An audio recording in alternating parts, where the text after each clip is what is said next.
সুপ্রভাত বন্ধুরা, কেমন আছো সবাই? আশা করি খুব খুব ভালো আছো। আমিও খুব ভালো আছি। এখন বাজে ঘড়িতে সকাল 6:30। আর দেখো, আমি উঠে গেছি, ভাবলাম তোমাদের সাথে একটু আমি কাজটা আজকাল শেয়ার করি। তো দেখো, সর্বপ্রথম বিছানাটাকে আজকে আমি একটু পাতবো মানে বিছানার চাদরটাকে আজকে চেঞ্জ করেছি, জানো তো। আজকে একটা অন্য নতুন চাদর পাতবো। তার সাথে আমি পরিয়ে নিয়েছি বালিশের খোল। সেরকম বালিশের খোল আমি, জানো তো, মানে আমি ম্যাচিং করে পরাই না, তবুও আজকে দুটো বালিশের খোল ছিল। ভাবলাম যে তোমাদের সাথে একটু ম্যাচিং করেই পরাই।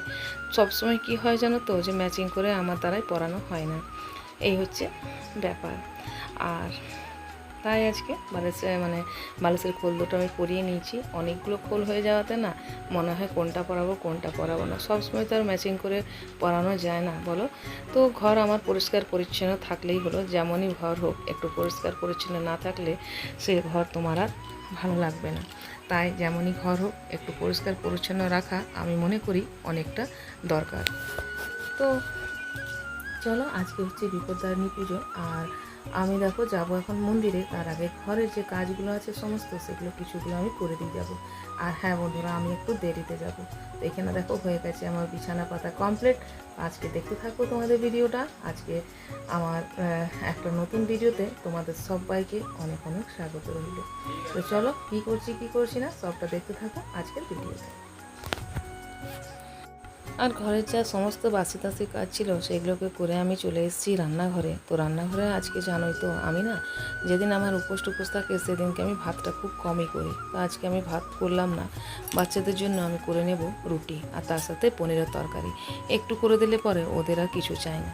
তো এখানে আমি রান্নাটা করে দেবো। রান্না করে দিয়ে তারপরে আমি রান্নাঘরটা পরিষ্কার করে গুছিয়ে টুছিয়ে তারপরে যাব আমি পুজোতে। কেন বিপদানি পুজোতে না আমাদের এখানে অনেকটা ভিড় হয় আর অনেকটা দেরি হয় তার কারণে। আর দেখো, এখানে রান্নাঘরটা রান্না করা হওয়ার পর আমি ভালো করে গ্যাসটা পুছিয়ে দিলাম, যে ওখান থেকে এসে পরে যদি একটু চাটা খাই তো খাবো, আর নাহলে নাও খেতে পারি। তো এখানে দেখো আমার সমস্ত সব বাসন রয়েছে, সেগুলো ধোবো। চলো। আর এরকমভাবে যদি গ্যাসটাকে সব দিন যদি একটু সাবান লিকুইড আছে সেটা দিয়ে আমি প্রত্যেক দিনই পরিষ্কার করি, যাতে তেল মশলা কালি যেগুলো থাকে চিটচিটে ভাবটা সেটা আর থাকে না। দেখো, ওটা আমার গ্যাসের পাশেই রাখা রয়েছে। ওই স্প্রেটা দিয়ে আমি মুছে নিই। ওইটাকে আমি নিজেই বানিয়েছি, একটু লিকুইড আর একটু ডিটারজেন্ট সার্ফ গুঁড়ো দিয়ে বানিয়ে নিয়েছি ওটাকে। তো চলো বন্ধুরা, আমি এখানে দেখো রেডি হয়ে গেছি। এরপর চলো যাওয়া যাক। অনেকটা দেরিও হয়ে গেছে, পৌঁছাতে আজকে আমাদের অনেকটাই দেরি হয়ে যাবে। আর বাড়ি থেকেও একটু লেট করেই আমি বেরিয়েছি। তো চলো, যাওয়ার পরে দেখা হচ্ছে তোমাদের সাথে মন্দিরে। আর আজকে আমি এতটাই দেরি করে ফেলেছিলাম যে দেখলাম যে পুজো হয়ে গেছিলো মামার, আর আমিই ছিলাম। আমার এত খারাপ লাগছিল, নিজেকে লজ্জা লাগছিল যে দেরি করতে গিয়ে এতটা দেরি করে ফেললাম, যে নিজের কাছে না খুব একটা খারাপ লাগছিলো। তবুও মামাকে আমি বললাম যে মামা, অতক্ষণ ধরে আমি উপাস করে আছি, তুমি একটু আমাকে পুষ্পাঞ্জলিটা বিপদানী পুজোর দেয়া করিয়ে দাও। তো মামা যে আছে, আমি আগেও বলেছি তোমাদেরকে আমার ব্লগে, যে মামা খুবই ভালো, নিজেই ভালো, যেন আমার সমস্ত সব কিছু বোঝে। আর এই যে দেখো, এখানে মামা আমাকে অঞ্জলি দেওয়াতে আরও আমার পিছন আরও 2-4 জন ব্রতীরাও চলে এলো, জানো তো। তো যাই হোক, ভালোই হলো, সবাই মিলে দেখো এখানে আমরা অঞ্জলি দিচ্ছি। আর এখানে দেখো, যেখানে অঞ্জলি দিচ্ছি সেটা হচ্ছে হরি মন্দির। তো মামা এখানে আমার সাথে সাথে আরও কয়েকজনকেও অঞ্জলি দেয়া করিয়ে দিল। তো যাই হোক, আজকে আমি অনেকটা দেরি করে এসেছি। তো ইচ্ছে করে দেরিটা এই কারণে করেছিলাম, ভেবেছিলাম যে দেরি হবে মামার আসতে, মামার পুজো বসতে, কিন্তু মামার তো পুজো হয়ে গেছে। আর হাতে দেখো ধাগা পেয়ে গেছি, ওই দুব্বো ঘাস আর মা বিপদানির সুতো দিয়ে 13টা গিট, এটা বানতে হয় প্রত্যেকটা ব্রতীকে। তো এই যে দেখো, মা বিপদানির প্রণাম তোমরাও করো। আর এখানে দেখো পুজো টুজো হয়ে গেছে সব। এরপর কিছুক্ষণের মধ্যে যাব বাড়ি। তার আগে তোমাদের সাথে ভাবলাম যে একটু মা বিপদানিকে একটু প্রণাম তোমাদেরকেও করিয়ে দিই। তো এই যে দেখো, মামি আমাকে হেসেই বললো যে আজকে তুমি এতটা দেরি করে ফেললে বৌমা। তো কী করি, মামিকে বলেছি। তো চলো, এবার বাড়ির দিকে আমরা চলে এলাম। দেখো, বাড়ি আসতে এখানে জিনিসও না কিছুতেই আমাকে ঢুকতে দেবে না বাড়িতে। তো যাই হোক, ওকে একটু আদর করে তারপরে ভিতরে চলে এলাম। আর এখন চলো সবাইকে আগে থাকা বাঁধবো, তারপরে আমি খাবো জল। আর এই যে বিপদান্নী পুজোর ধাগাটাকে এখানে মাকে ডাকলাম, মানে আমার শাশুড়ি মাকে ডেকেছি, ছেলে মেয়েকে ডাকলাম, তোমার দাদাভাইকেও বেঁধে দেবো চলো। আর বাকি যারা আছে তাদেরকে যখন আসবে তখন ওদেরকে বেঁধে দেবো, তারা এখন বাইরে আছে। তো এই যে দেখো এখানে প্রসাদ চলো নিয়ে নিচ্ছি। আর এইরকম করে ধাগাটা এক একটা করে খুলে খুলে যেরকম বাঁধবে, যে যেরকম বাঁধবে, কেউ একটু মোটা বাঁধবে, কেউ একটু সরু পাতলা বাঁধবে, সেরকমভাবেই আমি বেঁধে দেবো। তাই হচ্ছে এটাই। আর যতক্ষণ না এটা না বাঁধবো বন্ধুরা ততক্ষণ পর্যন্ত আমি তো জল টল কিছুই খেতে পারবো না। চলো এটা বেঁধে তোমাদের সঙ্গে দেখা হচ্ছে কিছুক্ষণ পরে। আর এই যে আমার মেয়েকে আমি বেঁধে দিয়েছি, তো আমার মেয়ে আমাকে প্রণাম করছিল এখানে। আর এখানে তো সবাইকে বাঁধা হয়ে গেছে, আর আমি দেখো চলে এসেছি রান্নাঘরে। এরপর আমি কিছু খাবো। তার আগে ছাদের উপর থেকে আমি সমস্ত কাপড় জামা যা ছিল সেগুলো সব আমি নিয়ে এসেছি। এখানে প্রচুর জ্বরে আসছে, বৃষ্টি আর ঝড়। তো চলো আমি কাপড় তাপড় সব নিয়ে চলে এসেছি বন্ধুরা। আর এই যে দেখো এখানে রয়েছে বিপদানী পুজোর প্রসাদ, এই লুচি রয়েছে, আর এখানে কিছুগুলো কাটা ফল রয়েছে, এগুলো আমি খেয়ে নেবো আজকে। তো উপোস করলে আমি এগুলোই খাবো। আর এই যে একটু ধাগাটা রেখে দিচ্ছি। চলো তোমাদের সঙ্গে দেখা হচ্ছে বিকেলে।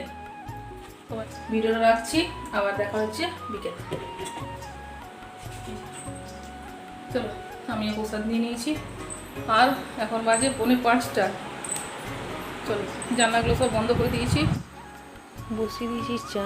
আর এখানে দেখো দাদা ভাই এসে গেছে, তো সেই গেটটাকে খুলতে এসছে। আর পুরোটা দুপুর আজকে জানো অনেকটা বৃষ্টি হয়েছে, এখন বৃষ্টিটা একটু ছাড়িয়েছে। আর আমাদের জল ছিল না, সেই জলটা বলেছিলাম নিয়ে আসতে, তো অনেকক্ষণ ধরে দেখো ডাকছিল, সে বুঝতে পারেনি। আর মেয়ে তখন বলছিল যে মা বাবা এসছে চলো, তো আমি ওকে বললাম যে একটু গেটটা খুলে দিয়ে আসবি, ততক্ষণ আমি চা খাই। আর দেখো মেয়ে জেনে নিয়ে এসছে ম্যাগি, আর ওকে না জেনে বুঝে ছোট্ট একটা দেখো ম্যাগি এনে দিয়েছে, আর তার সাথে ছিল একটা চা পাতা।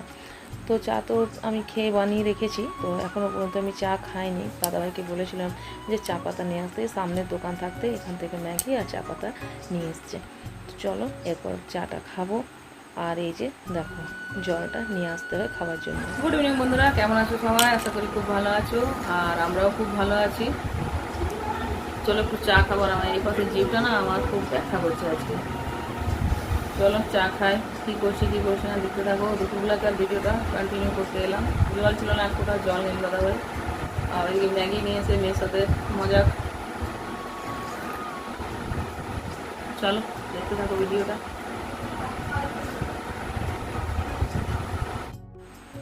তো যতক্ষণ আমরা চা খাচ্ছিলাম আর ততক্ষণ মেয়ে এসেছিলো রান্নাঘরে ম্যাগি বানাবার জন্য।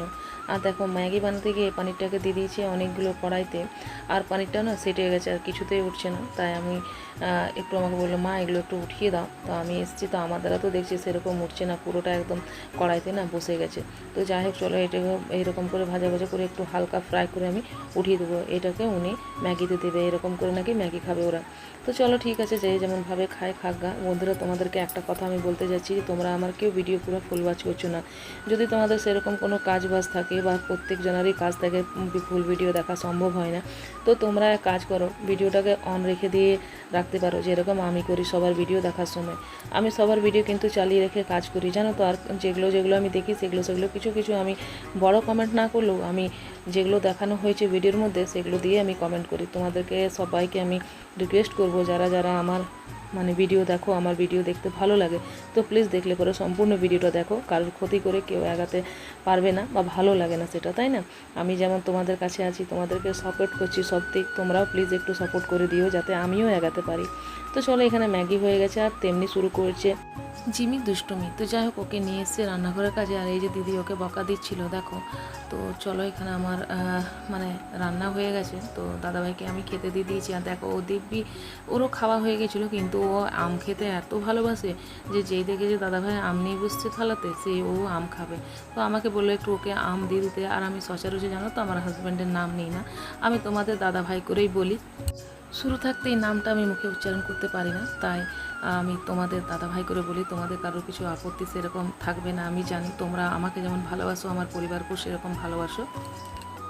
আর তোমাদেরকে একটা কথা আরও বলি, কাল হচ্ছে আমাদের ম্যারেজ অ্যানিভার্সারি, তোমরা দেখতে ভুলো না কালকার ব্লগটা। আশা করি তোমাদের নেক্সট ব্লগ ভালো লাগবে, তো প্লিজ সবাই পাশে থেকো আর সাথে থেকো। আর যারা নতুন বন্ধু আছো চ্যানেলে আসছো, আর প্লিজ পাশে থেকে যেও। যদি বেশি ভালো লাগে তো একটা লাইক করে দিও। আর খেয়ে পরে আমি চলে এসেছি দেখো মানে এত বৃষ্টি পড়ছিল আর এত ঝড় উঠেছিল না, মানে বৃষ্টি তো এখন আর থামার নাম নেই। তো যাই হোক, অনেকটা বৃষ্টি তোমাদেরকে দেখাতে চলে এসেছি, আর খুব গর্জন হচ্ছিল, তার সাথে একটু বৃষ্টি দেখেই পালিয়ে গেলাম ঘরের মধ্যে। আর চলো, এখানে বিছানা টিছানা দেখো আমার পাতা হয়ে গেছে, পরিষ্কার পরিচ্ছন্ন করা হয়ে গেছে। বন্ধুরা, আজকে আমি এতটা কাজ করতে পারিনি, আমার হাজব্যান্ডই আমার অনেকটা হেল্প করেছে আজকে। তো চলো বন্ধুরা, সবাইকে আজকে জানাচ্ছি টাটা। সবাই তোমরা ভালো থাকো, সুস্থ থাকো, আর দেখতে থাকো ভিডিও। আর যারা যারা নতুন বন্ধু আসছো চ্যানেলে, প্লিজ তোমরা যদি তোমাদের ভালো লাগে তো পাশে থেকে যেত। চলো, সবাইকে শুভরাত্রি, সবাই ভালো থেকো।